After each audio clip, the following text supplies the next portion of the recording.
Hello बच्चों, नमस्ते।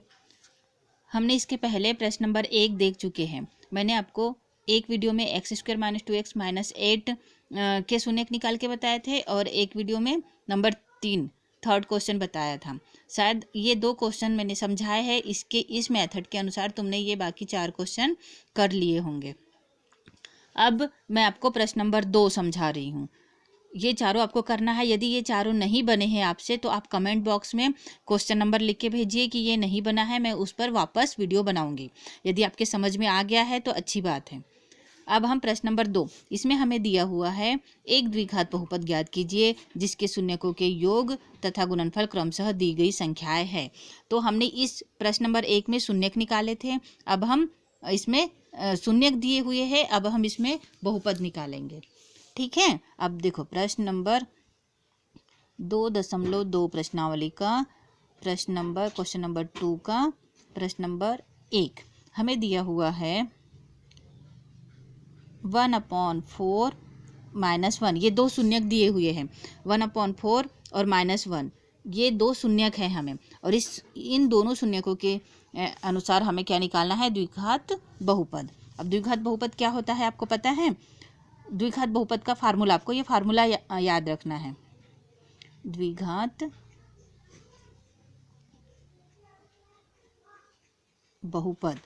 बहुपद होता है आपका x² शून्यकों का योग। शून्यकों का योग मतलब अल्फा प्लस बीटा, 2 शून्यक है अल्फा और beta. x² - alpha plus beta शून्यकों का योग भी लिख सकते हैं यहाँ पर हम, इंटू x माइनस एक अचर राशि होती है, अल्फा इंटू बीटा इंटू एक अचर राशि इक्वल टू 0। ये आपका एक फार्मूला था। द्विघात बहुपद का ये फार्मूला होता है। यदि जब यहाँ पर प्लस होगा,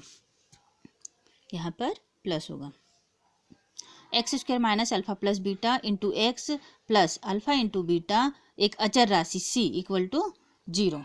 ये हो गया आपका फार्मूला। इस फार्मूला में आपको वैल्यू रख देना है, इसका मान रख देना है। अब हमें यहाँ पर दिया हुआ है शून्यकों का योग। शून्यकों का योग दिया हुआ है alpha plus beta equal to 1/4 और अल्फा इंटू बीटा दिया हुआ है -1। बस बहुत इजी क्वेश्चन है, बस इसको समझो आप, मेथड समझो आप। अगर आप मेथड समझोगे तो आप कोई भी, अगर यहाँ वैल्यू चेंज हुई, इसके मान चेंज हुए, तो आप ये मेथड आपको मालूम है, बस आपको ये फार्मूला याद रखना है और आप उसमें मान रख के द्विघात बहुपद निकाल लोगे। ठीक है। अब ये मान हमारा ये दिया हुआ है हमें क्वेश्चन में, हमें द्विघात बहुपद, बस ये फार्मूला आपको याद होना चाहिए। अब इसमें हम ये वाले मान यहाँ पर रख देंगे।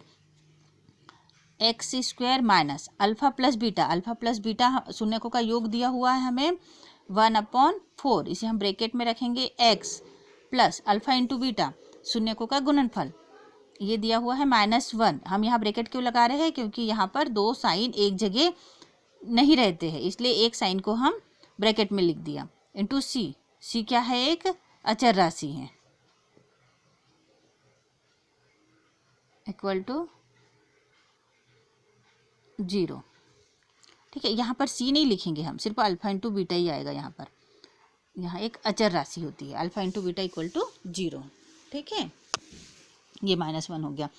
अब हमें क्या करना है? यहाँ पर सॉल्व करना है। सॉल्व करना आता है आपको? इक्वेशन कैसे सॉल्व करते हैं हम? देखो x², इसको हम ओपन कर लेंगे, -1/4x, और इसको ब्रैकेट, आपको ये रूल मालूम होगा कि ब्रैकेट में यदि साइन है, ब्रैकेट के आगे साइन है, मतलब उसका मल्टीप्लाई होता है, उसका गुणनफल होता है।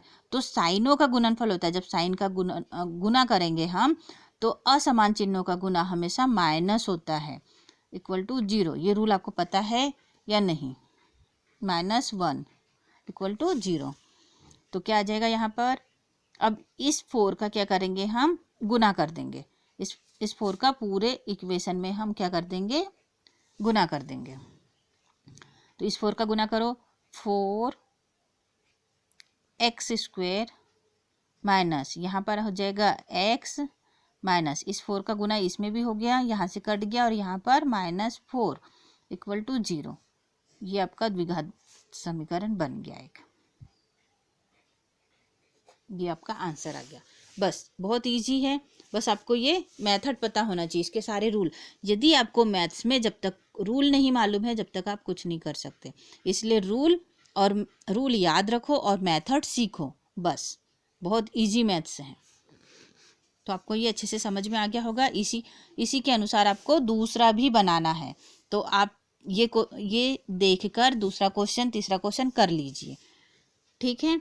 और आपको समझ में आया है तो इसको सब्सक्राइब कीजिए, लाइक कीजिए और अधिक से अधिक शेयर कीजिए।